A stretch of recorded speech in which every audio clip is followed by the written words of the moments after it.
So here's another week of sneaker releases, and some good sneakers coming out, I think, in my opinion, especially this week, and also last week was obviously a major one for the US, and a lot of sneakers released. Some probably, were kind of very, very limited, like the Jordan ones, and released in LA, things like the Jordan 12 flu games and the rare Air Jordan 4s, amongst obviously the Breads and other all-star sneakers, and so it was just a really good thing to see, really, and a lot of hype.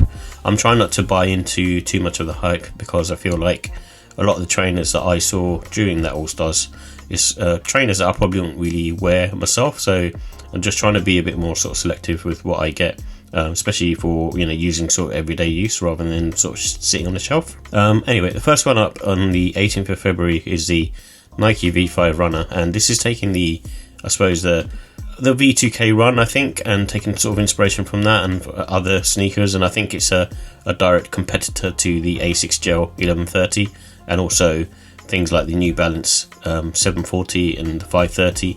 So it's coming in at a similar price range, which is about £90, about $100, and they look fine, actually. I'd like to kind of look at one to review just to see how they are compared to some of the other budget Nike sneakers, and something like the Nike Initiator or even the V2K run. But yeah, just a cool looking shoe. Looks similar to, say, a 2002R. And also on the 18th of February, got the Nike KD4 Real MVP. I think these are really, really nice, and I'm a big fan of anything with sort of white and blue on the sneaker, and this one doesn't sort of fail. I think it's one of the nicer colorways to sort of wear every day. But generally, I don't like wearing basketball trainers that much, especially these new types, because they feel more sort of performance type wear rather than being good for sort of lifestyle wear. I just find them a bit too sort of cramped and a bit too, I suppose, just in terms of sort of comfort level, to be sort of on the firmer side. And these basketball trainers are kind of built differently to like the older kind, which are more like shoe-like. And also on the 18th of February, you got the Air Jordan 1 Brooklyn, and this one's the Low Rattan, it's called, and there's also a black pony colorway. It's obviously not for me, and more for the women out there, especially the fashion conscious type, but it kind of looks like a hybrid between obviously a Jordan and like a Timberland boot, so it might do well in terms of appealing to a certain demographic. And also on the 19th of February, we've got the Cecile Bahsen Asics Gel Terrain MT Midnight, bit of a mouthful, and this is kind of using a shroud upper. Generally speaking, I'm not too much of a fan of this. It's one of those ones which, again, similar to the Jordan pair, it's one of those ones where it's sort of specific to a specific demographic, and the same goes for the Gel Terrain MT Pure Silver, and this is a similar thing really as well. So they're meant as trail shoes from what I can sort of see, but again, not something obviously going to be appealing to me. And on the 19th of February, we've also got the Adidas zSponge Grey 4, and this is probably one of the more neutral zSponge colorways, and the zSponge is supposed to have that sort of foam, which is quite sort of comfortable, but I was disappointed in the Adidas Aruku, and I think this one will be similar, and that's why I didn't decide to sort of check it out for review purposes. Something which is appealing to me on the 19th of February, I seem to be going the other way around, where I'm sort of preferring sneakers that are more sort of low to the ground, and this New Balance MT10 Black seems more of one of those ones where it's kind of giving that sort of barefoot feeling. I just find like high foam stack sneakers are a bit sort of overrated, to be honest. I've sort of seen and own quite a few, but I just in general don't really get on with them. I just find them, they get sort of fatiguing in the wrong way. Sometimes being soft is a bit too much as well, and similarly, if you have a really firm sneaker, they can still give you sort of pain. And obviously it depends on your weight, your age, and also how you walk and that kind of stuff as well. But for me personally, I just prefer these sort of more low to the ground type sneakers, just giving that ground feel. And also on the 19th of February, we've got the Nike SB Dunk Low Aluminium. I think this is a nice colorway, and I think a lot of people will be after these, and not something that I'm going to pick up because I feel like I have probably nicer SB Dunks in all honesty, but not a bad one, especially if you're on the market for a new dunk. I think this is actually a really nice colorway and one of the better ones to be released by SB. And also on the 20th of February, you've got this Saucony Matrix Brown. I actually think this is a nicer colorway than the J-Tips versions because it's just more wearable, and I think the J-tips ones, they don't. I'm just not too much of a fan of this, I suppose, particular silhouette, but I think this colorway does the business in my eyes. I think the J-tips one, like I said, is a bit too loud. Yeah, and also on the 20th of February, you've got the New Balance 1500 made in UK, Total Eclipse. I think this one looks nice, sort of simple. The 1500 isn't the most comfortable sneakers, but like I said before, they aesthetically look really nice. And same goes for the 991 V2 version. This is another one I think looks nice and is a clean sneaker, and the 991 V2 is actually quite comfortable on foot. A little bit bottom heavy, but at the same time, I feel like they're quite nice sneakers. Not to the point of paying sort of $210 or £210. It's just slightly too high for a runner, in my opinion. And also on the 20th of February, we've got the FC Bayern Munich Adidas Samba, and this is celebrating 125 years of Bayern Munich basically being a football team, really. So yeah, nice colourway. And also on the 20th of February, we've got the New Balance 1000, which is dubbing Chicago Bears. I'm not sure what the official colourway is because I couldn't find that information, but it's using this sort of blue and orange and sort of grey, white tones. Yeah, it just looks really nice. I'm a big fan of the New Balance 1000 anyway. I've got the Arme Leon Dole pair, and I like wearing those, and they're kind of more all over leather, and they seem to be quite sort of durable, and I've been wearing them sort of mainly during the winter time, and even though they're a white sneaker, I've found that they seem to be sort of holding up well, just because of the midsole outsole being slightly more sort of thicker, and sort of walking around in sort of bad weather conditions and stuff like that, I found it's not getting too dirty. But then I'm a bit more careful with the sneakers anyway in general when I wear them. But in terms of comfortability, they're up there as well. They feel very nice on foot as well. It's more on a sort of medium firm side, but they feel very supportive. And also on the 20th of February, you've got the Nike Air Max TL 2.5 Black Citron. And it's a nice colourway. I feel like this one will be popular in Europe and especially in the UK, because I think in the UK a lot of the kids and people who are into Air Maxes tend to sort of gravitate more towards the black colourways, and especially with this sort of green hit on it, I think it will be quite popular. I like the silver and sort of blue pair, but I'm kind of holding out to see if I can get them on the discount. And also on the 20th of February, we've got the jjjound Adidas Superstar made in Germany. This is another one. I actually like the jjjound collabs, in all honesty, but I'm just not a fan of the Superstar. I just think it's a bit of a clunky sneaker and quite sort of, I don't think they've done enough to it to warrant the price, and that's why I've given it a 3. I think at £220, they're basically assembled in Germany rather than made in Germany. They come across from China as sort of flat pieces and then assembled in Germany, really. And then that price tag is just a bit of a tough pill to swallow, in my opinion. And that's why I've given them a 3. And also on the 1st of February, we've got the Crocs Quick Trail Low, and this is in the mossy oak and walnut colour. So obviously it's a trail shoe, like it says. Just really weird looking.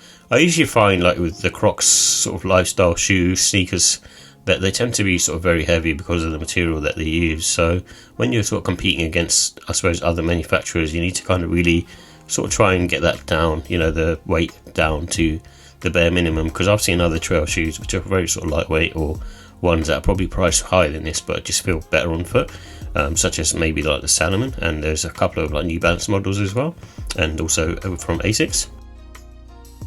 And on the 21st of February, something that I'm going to be going for is the Nike Air Foamposite 1 Galaxy. And the reason I'm going for it, I'm just kind of curious to see how these are. I've had a couple of Foamposites, in the past, which I didn't keep. This one I'd like to kind of get for review, really, just to see what the fuss is about.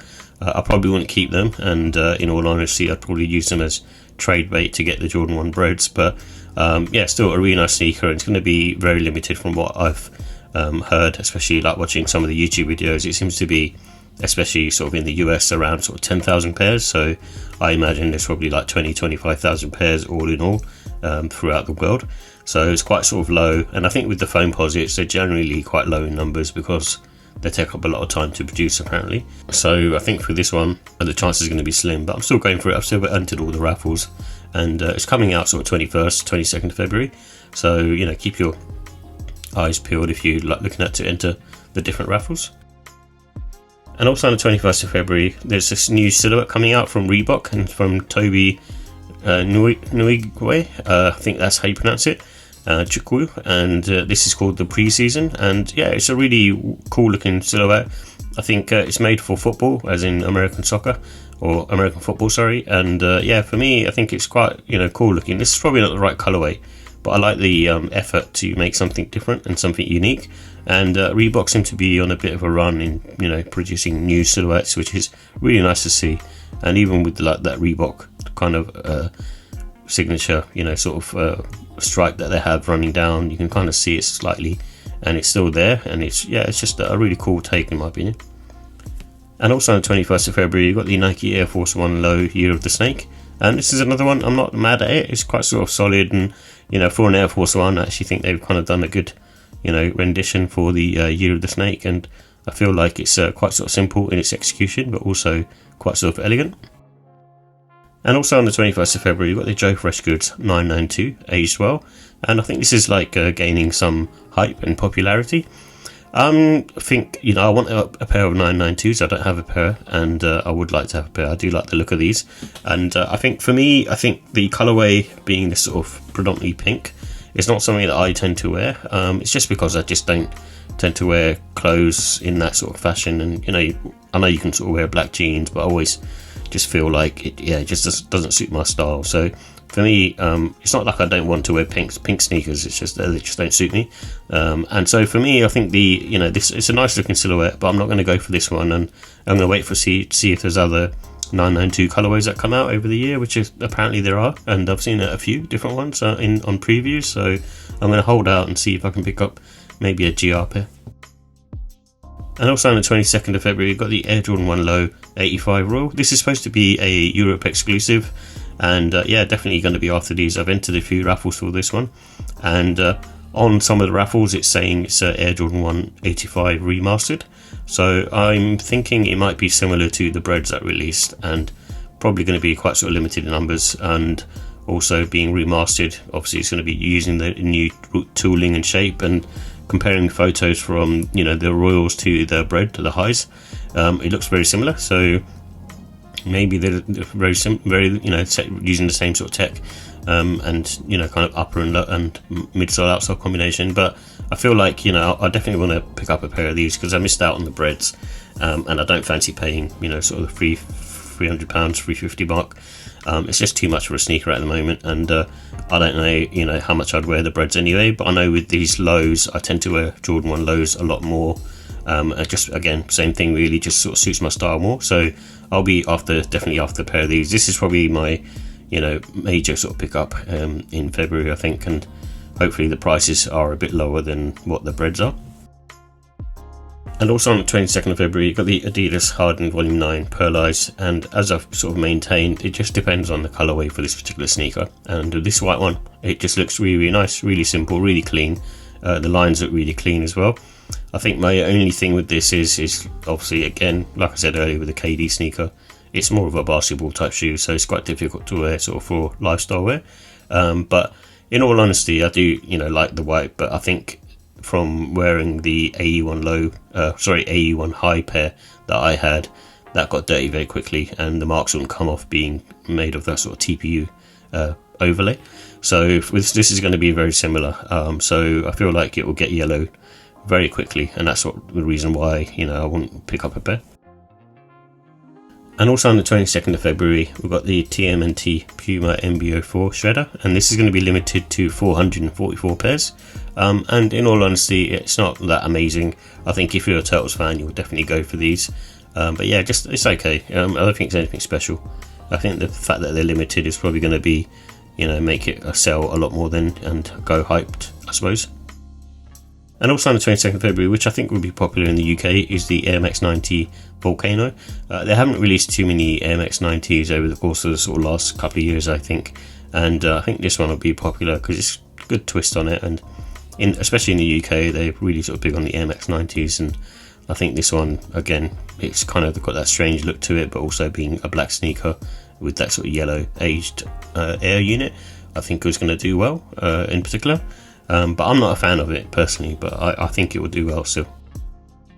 And also on the 22nd of February, we've got the Air Jordan 3 Lucky Shorts. This is a really nice colourway, don't get me wrong. I actually think it's really, really nice, and I think if I didn't have, a few pairs of Air Jordan 3s, like, you know, because I've got some of the OG colorways, then I'd probably get these. I think I'm going to hold out for the True Blues when they sort of retro next, which I'm hoping would be next year or the year after. So for me, you know, like I said, if I didn't have any of those pairs, then I'll definitely grab a pair of these. But at the moment, I've got enough Jordan 3s to kind of last me, you know, good sort of 6-7 years.